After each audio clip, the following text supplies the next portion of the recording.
This is Bio Chapter 7.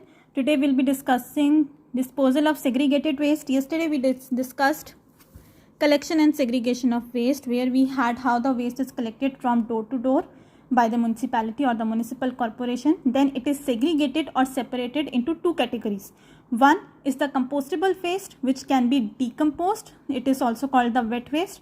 Second is the recyclable waste, which can be recycled or reused in some other form. It is also called dry waste.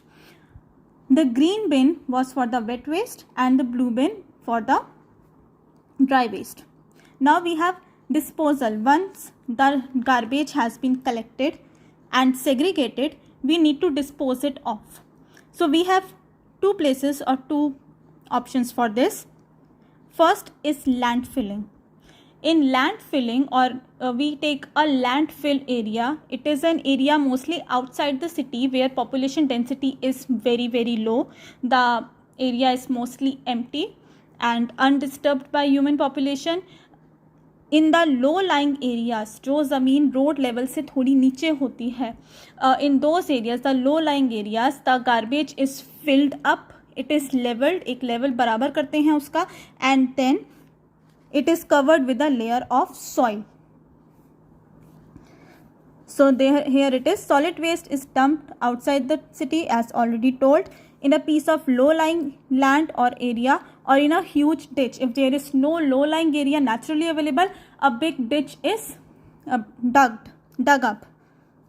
Each day waste is disposed and finally the landfill is compressed. The waste is thrown into that ditch or the low lying area, and then after a considerable amount of waste has been accumulated, the waste is compressed, or it is pressed furthermore to create a little more space. Then it is leveled, the level is made uniform, and then it is covered with a layer of soil. Once the landfill area has been completely utilized, it is used for other purposes, like for making a park or any public place. For example, the Indraprastha Park in Delhi, it has been formed over the landfill area of the city. The landfills are lined with plastic foam to prevent leaching. A plastic foam or a plastic covering is used to line the landfill area before disposing that garbage for preventing leaching, that is the decomposition or leakage of pollutants and toxin materials into the soil. Composting. For the wet waste or the biodegradable waste, we have the composting method. For composting whatever biodegradable waste, the decomposable waste, we have the animal waste, the garden litter, the fruit and vegetable peels, the leftover food, the spoiled food, etc. It is formed into a compost. What we do here, the microorganisms break down the compostable or wet waste. That is, the microorganisms will decompose the wet waste containing plant and animal material and convert it into manure. When the wet waste is decomposed, it is by the microorganisms, it is converted into manure, which is good for the soil.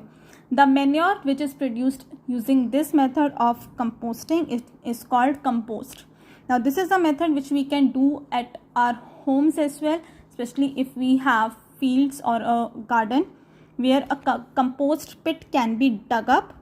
The wet waste can be laid and into the compost pit, and then we can cover it up with a thin layer of soil.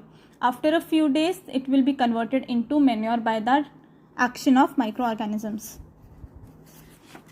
Next and the last topic of the chapter is healthy practices for hygiene. That is basically how do you maintain your own personal hygiene. First is your skin. It is very necessary to keep our skin clean and well moisturized.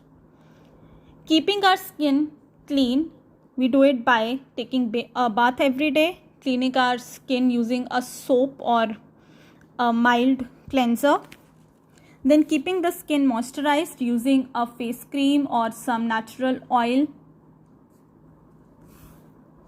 This avoids bad odor from the body. When we clean the body regularly and we keep it moisturized, it prevents the growth of bacteria or any microorganisms on the body, and it will avoid bad odor or bad smells coming out of the body. Teeth and gums. It is necessary to brush your teeth twice daily. One during the morning and second at the night during before your bedtime. Other than that, even you can also use mouthwashes to prevent bad breath. We can always rinse our mouth after every meal so that no food particles, leftover food particles, are stuck inside the between the teeth, etc. Hair. We should protect our hair from dirt, dust, and dandruff by washing them with a good quality of shampoo.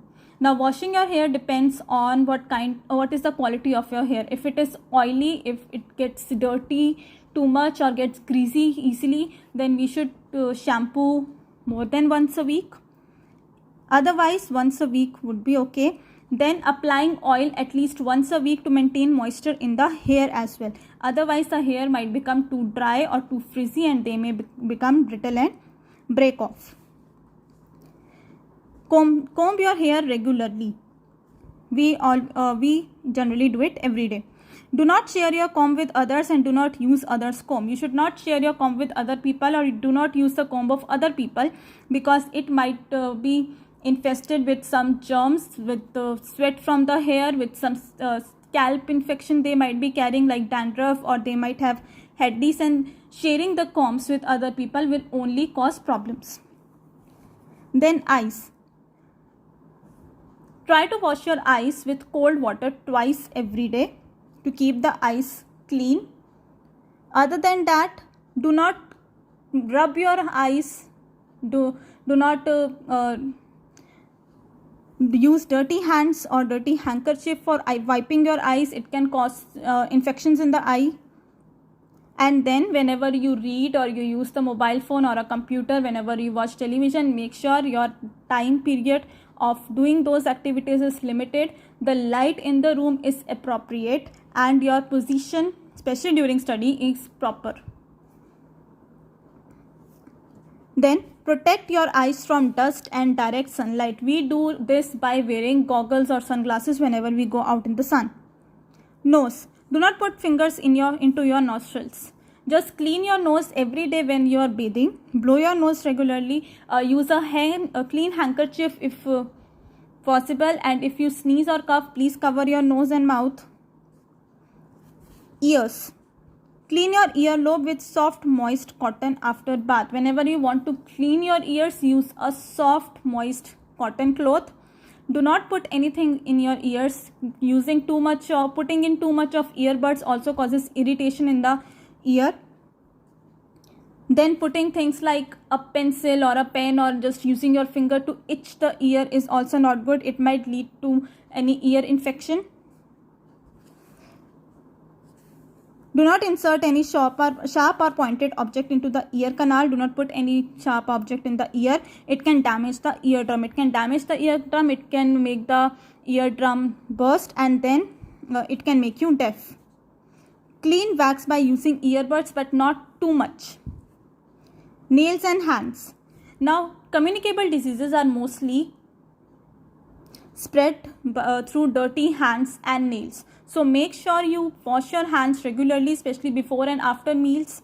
Your nails are trimmed and clean. Do not bite your nails. If you are carrying any germs on your fingertips or between your nails, you will just transfer them into your mouth. Wash your hands with soap and water regularly, especially if you come from outside after you have played or after you have done some cleaning activity or any activity which made your hands dirty. This is it for the chapter. Please feel free to try on checkpoint 3, and tomorrow onwards we'll start doing the lesson plans.